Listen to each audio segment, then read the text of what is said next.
আজকে আমরা হচ্ছে সহমৌলিক নিয়ে কথা বলবো। যে সহমৌলিক নির্ণয়ের যে সূত্রটা ছিল, যে আমরা জানি যে সংখ্যা দুটির সহমৌলিক নির্ণয় করতে বলবে তাদের গসাগু যদি এক হয় সেটাকে বলা হচ্ছে সহমৌলিক। এই নিয়ম ছাড়াও আমি সুপার টেকনিক আপনাদেরকে মাধ্যমে দেখানোর চেষ্টা করব, অর্থাৎ অপশন টেস্ট করে। যদি অপশনের কোনো মানটা, যেমন হচ্ছে আমাদের এখানে প্রথম অপশন দেওয়া আছে 4,6, অর্থাৎ এটা সহমৌলিক কিনা আমরা চেক করে দেখব।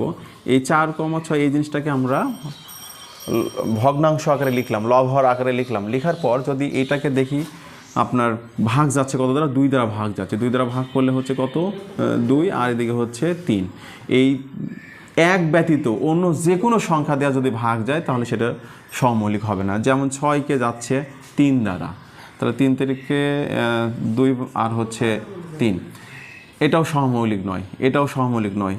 আবার 9 ভাগ 12 এটাও যায়, এটাও সহমৌলিক নয়। কিন্তু যদি আমরা 12 এবং 17, 12 ভাগ 17 দেখেন, এটাতে আপনি এক ব্যতীত অন্য জিনিস দিয়ে ভাগ করতে পারছেন না, 2 পাচ্ছেন না, 3 পাচ্ছেন না, 4 পাচ্ছেন না, বিধায় এটা হচ্ছে সহমৌলিক। অর্থাৎ অপশন টেস্ট করে এভাবে খুব দ্রুত নির্ণয় করতে পারবেন। টেকনিকটা হচ্ছে যে আপনার যে অপশন দেওয়া থাকবে সেটাকে আপনি ভগ্নাংশ ফিগারে লিখবেন। লেখার পরে এক ব্যতীত 2, 3, 4, 5, 6 ইত্যাদি এই সংখ্যাগুলো দ্বারা যদি ভাগ যায় সেটা সহমৌলিক নয়, যদি না যায় সেটা হচ্ছে সহমৌলিক।